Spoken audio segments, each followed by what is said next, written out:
¿Qué tal, amigas, amigos? El día de hoy trato de responder a una pregunta que me han hecho y tiene que ver con la última cena de Cristo. ¿Qué es lo que había de alimento en aquella noche?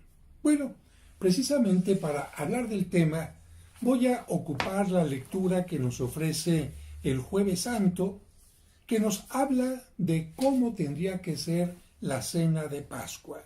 Está tomada del libro del Éxodo, capítulo 12, versículos del 1 al 8 y después del 11 al 14. Y dice así: En aquellos días el Señor les dijo a Moisés y a Aarón en tierra de Egipto: Este mes será para ustedes el primero de todos los meses y el principio del año. Quiere decir que a partir de entonces, este mes, este día, iba a ser con lo que comenzara el año judío, porque iba a ser algo tan importante que tendría que ser recordado para siempre. Díganle a toda la comunidad de Israel: el día 10 de este mes tomará cada uno un cordero por familia, uno por casa. Si la familia es demasiado pequeña para comérselo, que se junte con los vecinos y elija un cordero adecuado al número de personas y a la cantidad que cada cual pueda comer. Será un animal sin defecto, lo recalco, macho, de 1 año, cordero o cabrito.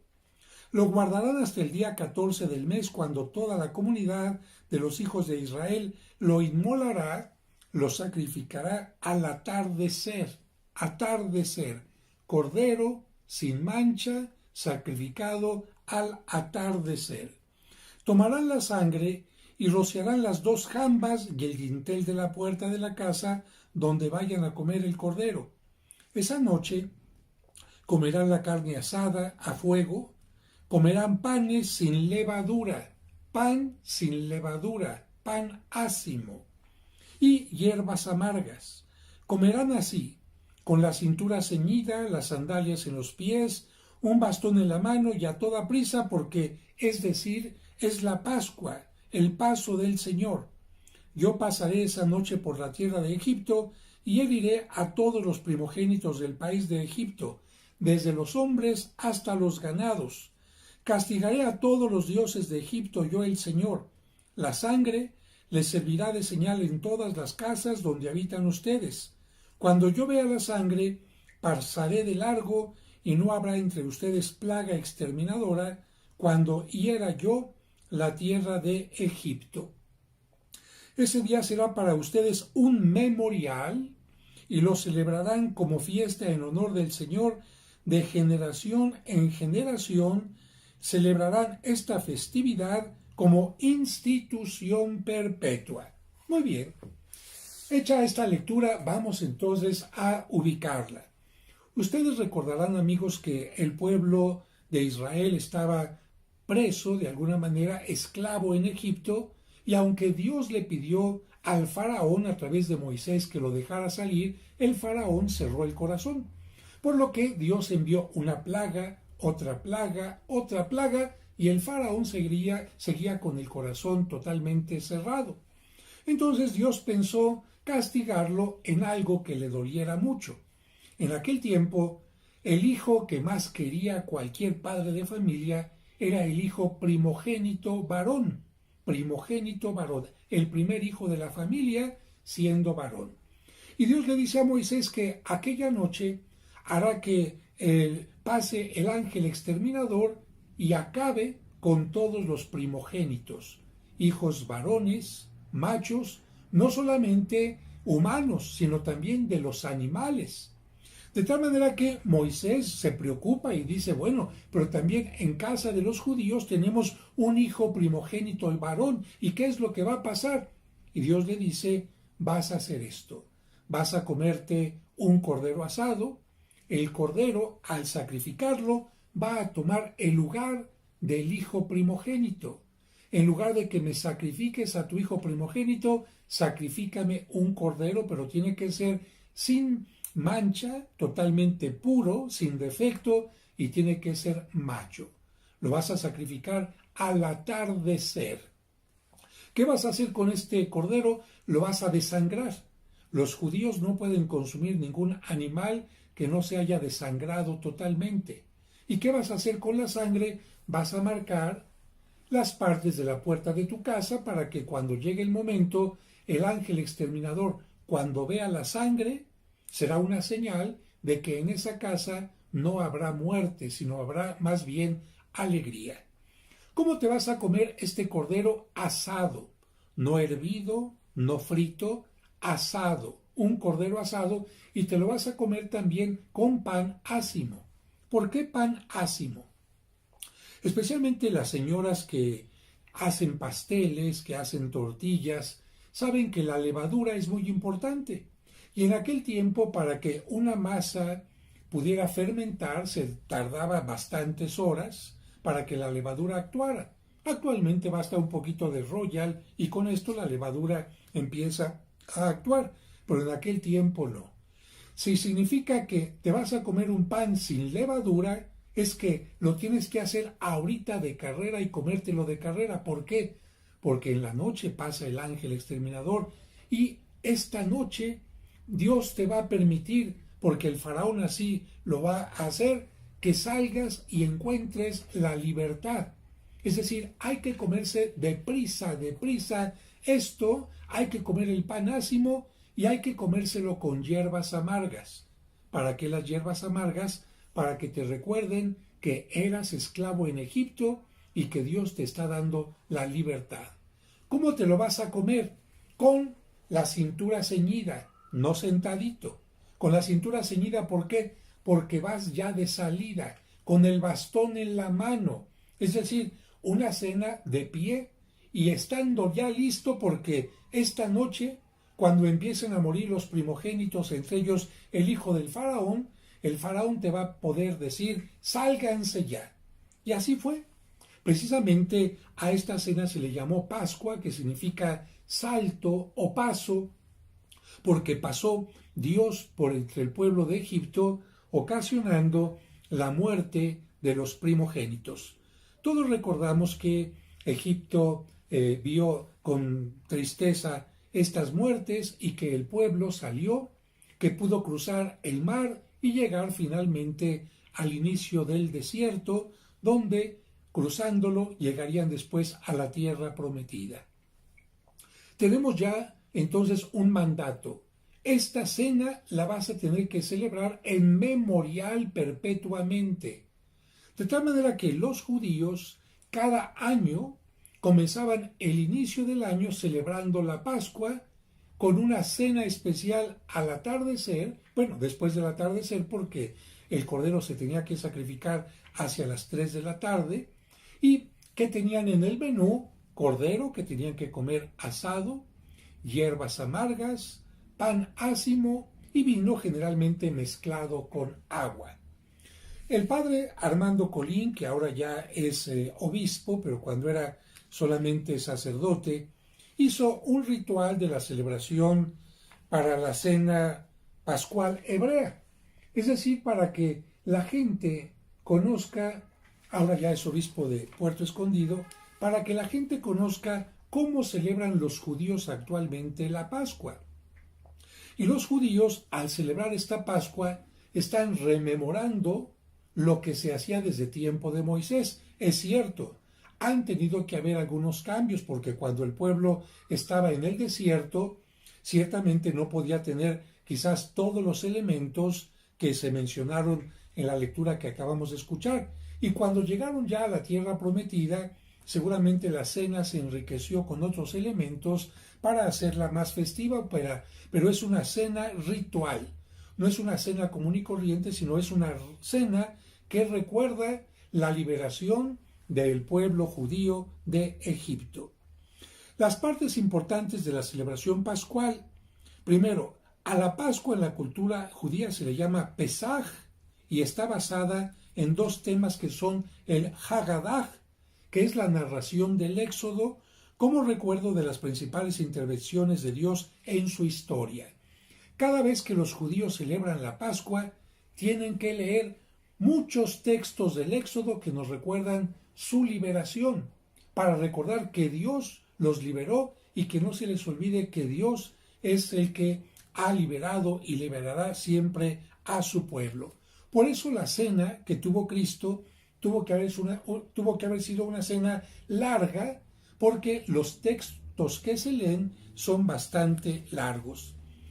Otra parte de la cena pascual es el mazot, que son los panes ácimos que tienen que estar presentes en la cena y que recuerdan el pan del sufrimiento y de la miseria con que el pueblo se alimentó.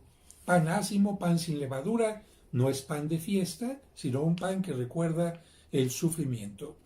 Y la estructura del Hagadah, de Pesaj o de Pascua, tiene los siguientes elementos, para que veas más o menos lo que hizo Cristo en la última cena. Primero, bendición con el rito de la luz y bendición sobre la primera copa de vino y bendición sobre las ofrendas. Fíjate, la cena de la Pascua judía y la cena que tuvo Cristo tuvo que haber comenzado con la bendición de la luz, que nos recuerda que Dios es el creador de todo. Fíjate, la Pascua cristiana también, curiosamente, comienza bendiciendo el fuego nuevo. ¿Por qué? Porque Cristo bendijo un fuego nuevo. ¿Por qué? Porque está comenzando el año para los judíos, porque se está recordando la creación del mundo, porque se está recordando que Dios ilumina siempre con su presencia. Y en ese momento se bendice una copa que se llama la copa de Elías. ¿Por qué? Porque los judíos piensan que cuando venga el Mesías, Elías vendrá a anunciar su llegada. Y por eso esa copa se bendice, se pone ahí para que, si es el momento, llegue Elías y les diga, ya llegó el Mesías. Para los cristianos, nuestro Elías fue Juan Bautista, que anunció a Cristo como el Cordero de Dios que viene a quitar el pecado del mundo. Bueno, en la cena judía se tienen que tomar 5 copas. Fíjate, 5 copas, y vamos a ver en qué momento Cristo había tomado el cáliz para decir, tomen y beban, esta es mi sangre, pero son 5 copas. Una vez que se ha bendecido la luz y se ha servido la copa de Elías, que nadie se toma, es una copa aparte, viene el lavado de las manos por parte del presidente, el presidente de la asamblea. En este caso sería Cristo, y en ese momento se lava las manos porque los judíos tienen la obligación de purificarse en todos los ritos espirituales. Después viene un carpas, que es un pedazo de apio o rábano que es mojado en vinagre, en jugo de limón o en agua salada y después se come. Todo mundo se come estas hierbas amargas. El cuarto punto, dividir. Se divide el pan ácimo por una cuestión ritual, que se va a comer la mitad únicamente y la otra mitad se va a esconder para un ritual de diversión más adelante. Después viene el Magid, que es la narración, la recitación del Hagadah, todos los textos del Éxodo y algunos textos más que nos hablan de la liberación del pueblo. Aquí, a propósito, el más pequeño de la cena siempre le tiene que preguntar al que la preside, al mayor, todas las noches comemos nosotros pan con levadura, ¿y por qué esta noche comemos pan ácimo? Todas las noches nosotros estamos de tal manera, ¿y por qué esta noche estamos haciendo algo extraño? Y precisamente el que está presidiendo la celebración le tiene que contestar al menor lo que es toda la Pascua, y por eso se va leyendo el libro del Éxodo. Generalmente el más pequeño lo sientan junto al mayor para que haga esta pregunta, y esta es la razón por la que se piensa que Juan Evangelista era el que estaba sentado cerca de Cristo, porque era el menor de los apóstoles. Bien, viene a continuación, después del Hagadah, de la recitación de los textos, el Rajatz, lavado de las manos de parte de todos los participantes. Todos los apóstoles se tuvieron que haber levantado y lavarse las manos. Después viene el Motzi o Masaj, que es la bendición de los ácimos, y se distribuye un pedazo del primer ácimo y un pedazo del segundo, porque acuérdate que había varios ázimos, para todos los comensales y se comen los dos pedazos juntos. Viene el número 8, el maror, hierbas amargas, se moja una hoja de lechuga en el jaroshet y se come. Bien, entonces nuevamente hierbas amargas. Después se envuelve el corec, así se llama esta parte, se envuelve una poca de hierba amarga con un pedazo del tercer ázimo, son sumergidos en la vinagre, en el jaroshet, y se comen juntos. Continúa esto ritual. Después viene el sulhan u orek, que es la cena normal. Todo lo anterior era parte de un rito religioso y aquí, después de esto, comienza la cena normal. ¿Qué tendría que haber en la cena normal? Bueno, en la cena normal podría haber, además de los panes ácimos y el vino, el cordero, que cómo se tenía que comer, sin sangre, y cómo, frito, hervido, no, ¿verdad? Tenía que ser asado. Así que la gente se va comiendo el cordero y además de esto podía haber huevos cocidos que significaban también un día de fiesta. Después de que se termina la cena, y fíjate, después de todo esto y la lectura de los textos de la Biblia y además la cena, estamos hablando de un momento que durará por lo menos unas 2 horas o más. Bien, después de esto ya viene algo importante.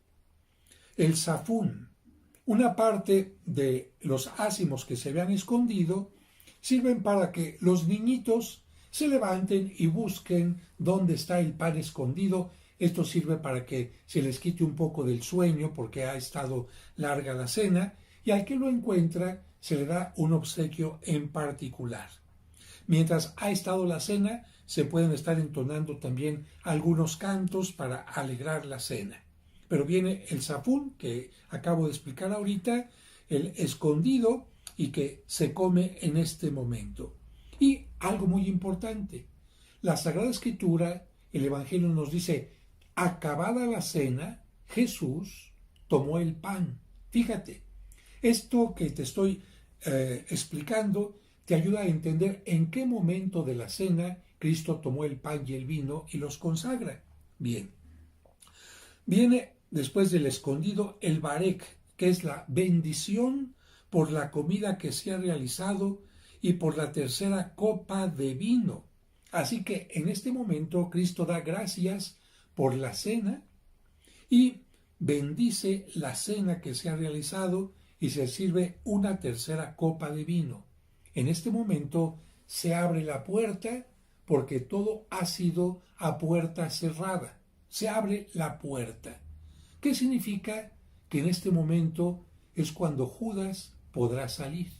Judas no puede salir antes, pero tampoco Judas puede salir antes de que Cristo haya bendecido el pan y diga, bendito sea Señor Dios del universo por este pan fruto de la tierra y del trabajo del hombre que recibimos de tu generosidad. Y además, en ese momento es cuando Cristo dice, tomen y coman, porque esto es mi cuerpo. Precisamente el ácimo que se partía para que todos comieran es el pan ácimo que Cristo toma y les dice, coman todos de él, después de dar gracias por este pan que forma parte de la cena. Después vendrá el momento de la bendición de la copa de vino, y es cuando Cristo, acabada la cena, toma el cáliz y dice, tomen y beban todos de él, porque esta es mi sangre. En este momento viene el jalel, que es la sección número 13 de la cena, y se bendice la cuarta copa de vino, que es la que te estoy mencionando ahorita. Se leen salmos de aleluya y al final se bebe la cuarta copa de vino, que es la copa de Elías. Como Elías no llegó, pues entonces los judíos se siguen tomando esta copa hasta nuestros días. En el caso de la última cena, la copa de Elías es la que Cristo hace que se pasen todos, diciendo, Elías ya ha dicho que yo soy el Mesías, y esta copa no la volveré a tomar hasta que tenga cumplimiento en el reino de mi Padre. Significa que Cristo está diciendo, no voy a volver a poder participar en ninguna cena de Pascua, aunque cada año he participado desde que era pequeñito y en los otros años, no volveré a tomar del vino de la cena de Pascua. ¿Por qué? Porque voy a morir. Algo muy importante de esta cena es que en el rajatz, en el lavado de las manos de parte de todos los participantes, esto lo había omitido, es cuando Cristo se levanta y les lava los pies a los discípulos. Lo normal era que todo el mundo se levantara y se lavara las manos, pero en este caso, Cristo toma el papel del sirviente. El sirviente, cuando todos iban a lavar las manos, se acercaba, les llevaba el agua, las toallas, etc. Y en ese momento es cuando Cristo, en lugar de lavarles las manos, les lava los pies como un signo de una limpieza total que quiere que los apóstoles tengan para la siguiente parte que viene, que ya te he explicado.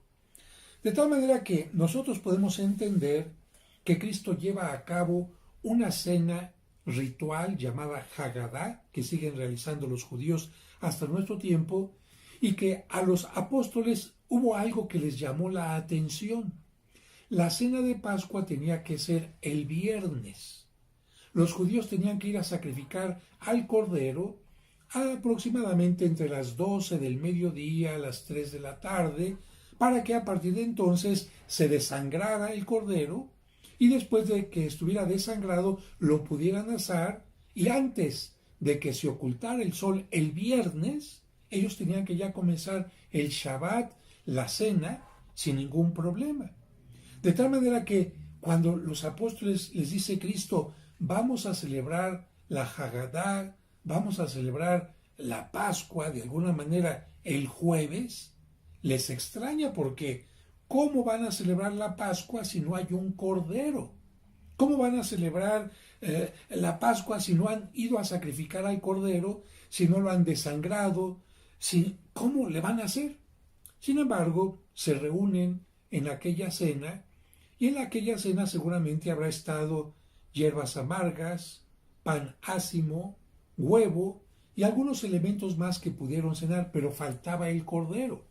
Eso podían haber pensado, pero seguramente tú ya estás entendiendo quién era el cordero en aquella cena. ¿Quién había dicho en algún momento, de quién había dicho Juan el Bautista, este es el Cordero de Dios que viene a quitar el pecado del mundo? Efectivamente, Jesús era el Cordero vivo presente aquella noche. ¿Y por qué aquella noche les dice que su cuerpo será entregado y su sangre derramada? Porque al día siguiente, el viernes, Él va a ser sacrificado como el Cordero antes del atardecer. Fíjate, primogénito. Cristo fue el Hijo único y primero de María, el Hijo único de Dios, sin mancha, sin defecto. Cristo no tuvo ningún pecado. El Cordero tendrá que ser desangrado. Cristo estuvo colgado en la cruz y fue flagelado y azotado para que su sangre, derramada por la humanidad, cayera de una manera tremenda. No le quebrará ningún hueso. Cuando Cristo muere, llegan a romperle las piernas a los ladrones que estaban a los lados de Cristo. ¿Por qué? Porque querían los judíos que murieran rápido, porque ya venía la cena de la Pascua el viernes y no podían estar ahí esperando a que murieran. Quiébrenle las piernas para que ya no puedan respirar y de esta manera mueran asfixiados. Cuando llegan a Cristo y están a punto de romperle las piernas, se dan cuenta que está muerto y para asegurarse le cruzan el costado con una lanza. No le quebraron ningún hueso. Se están cumpliendo todos los rituales. Como Cristo como Cristo desde la cruz no les podía decir, esta es mi sangre que derramo por ustedes. Como Cristo en la cruz no podía decir, este es mi cuerpo que entrego por ustedes, porque apenas podía hablar. No podía explicarles que Él estaba tomando el lugar del Cordero que antes se ocupaba para celebrar la Pascua. Por esta razón se los explica el jueves. Una vez que ha terminado la cena, se abre la puerta, Judas ya salió para entregarlo y vienen todos los momentos difíciles que Cristo tendrá que vivir. Cristo sale del cenáculo y va al huerto de Getsemaní. ¿Por qué? Porque podían caminar esos pasos. Acuérdate que en el Shabbat y en las celebraciones religiosas los judíos no podían caminar más de determinado tiempo y no podían hacer otra cosa sino estar orando. Cuando Cristo sale de la última cena, así nos lo dice el Evangelio, salen cantando himnos. Llegan a Getsemaní. Getsemaní significa prensa. ¿Prensa de qué? Prensa de olivo, prensa de aceitunas para hacer el aceite. Era un lugar frente a Jerusalén donde estaban los árboles de olivo y había mucha tranquilidad. Era tiempo de luna llena, se podía caminar tranquilamente sin ningún problema, a menos que hubiera alguna nube por ahí, y Cristo llega al huerto de Getsemaní y ahí con los demás apóstoles, menos Judas, cantan varios salmos, pero como han tomado 4 o 5 copas de vino los apóstoles, han cenado. ¿Qué le pasa a una persona cuando ha cenado, cuando está contenta, cuando está relajada y ha tomado vino? Les viene el sueño. Por eso es que los apóstoles que Cristo invita a que lo acompañen, Pedro, Santiago y Juan, como lo dice el Evangelio, se quedan dormidos. Se quedan dormidos y solo Cristo hace oración para que, si es posible, pase ese trago amargo y que si no, que se cumpla la voluntad de Dios. Pues bien, he tratado de explicarte entonces que Cristo tuvo una cena ritual inspirada en la cena de Pascua, donde hubo pan ácimo, y por eso nuestras hostias no son un pan común y corriente, tienen que ser pan ácimo, y que en la última cena que se comía un cordero que se sacrificaba, Cristo toma el lugar del cordero, y ya te he dicho que es un cordero sin mancha, un cordero al que no se le quiebra ningún solo hueso. Y algo interesante, ¿qué hicieron en Egipto para que el ángel exterminador, para que la muerte no pasara a los lugares de los judíos? Con la sangre marcaron las puertas. Muy bien. Yo te pregunto, ¿dónde está la sangre de Cristo, el cuerpo de Cristo actualmente? En la comunión, en la Eucaristía. De tal manera que cada vez que una persona recibe la Eucaristía, su cuerpo, sus puertas, vamos a llamar así, están marcados con la sangre de Cristo para que la muerte no tenga dominio sobre nosotros. De tal manera que la sangre de Cristo nos purifica, la sangre de Cristo nos lava, la sangre de Cristo nos permite tener una vida que nos va a llevar hacia la vida eterna. Por esta razón, precisamente el Jueves Santo, dice el Salmo: ¿cómo le pagaré al Señor todo el bien que me ha hecho? Levantaré el cáliz de salvación e invocaré el nombre del Señor. Fíjate, levantar un cáliz en los Salmos significaba alabar a Dios. Con mayor razón, levantar el cáliz que Cristo levantó en la última cena, cumpliendo lo que Él nos dijo: hagan esto siempre en memoria mía. Y termina también con este texto San Pablo a los Corintios, cuando está explicando a la gente de su tiempo que la misa no es algo inventado por los apóstoles, sino es algo que recibieron de Cristo. Dice así, primera carta del apóstol San Pablo a los Corintios, capítulo 11, versículos del 23 al 26. Hermanos, yo recibí del Señor lo mismo que les he transmitido, que el Señor Jesús, la noche en que iba a ser entregado, tomó pan en sus manos y, pronunciando la acción de gracias, lo partió y dijo: esto es mi cuerpo que se entrega por ustedes. Hagan esto en memoria mía. Lo mismo hizo con el cáliz después de cenar. Fíjate, aquí nos está diciendo que Cristo no tomó para esta bendición ni la primera, ni la segunda, ni esta, sino la copa después de la cena, diciendo: este cáliz es la nueva alianza que se sella con mi sangre. Hagan esto en memoria mía siempre que beban de él. Por eso, cada vez que ustedes comen de este pan y beben de este cáliz, proclaman la muerte del Señor hasta que Él vuelva. Y termino con esto. Dice Cristo: esta es la nueva y eterna alianza. ¿Por qué? Porque Dios había hecho una alianza con Abraham, una alianza con Moisés, pero lamentablemente el pueblo, por su pecado, había roto estas alianzas. Dios no. Dios se mantuvo siempre fiel, pero el pueblo no. Y por esta razón, Cristo dice: la nueva alianza, la que hace Dios con su Hijo Jesucristo y el pueblo, es una alianza que será para siempre. No necesitamos otros corderos, no necesitamos otros sacrificios, sino solamente el de Cristo.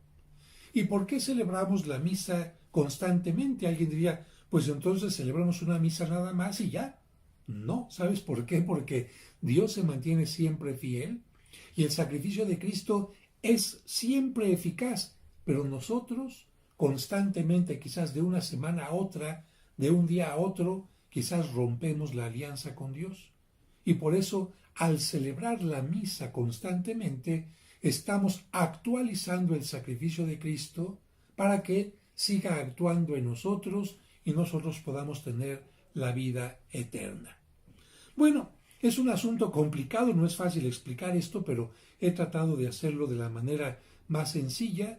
Espero que les haya ayudado a entender que la última cena de Cristo fue una cena ritual en la que toma el pan y el vino e instituye la Eucaristía. Si les gustó este video, pues denle me gusta, like, como dicen, compártanlo con aquellos a quienes les pueda interesar, y si no están suscritos a mi canal y quieren que les lleguen todos los demás videos que voy publicando, aquí donde dice suscribirse, pueden poner suscribirse y les estarán llegando en forma automática. Que Dios les bendiga.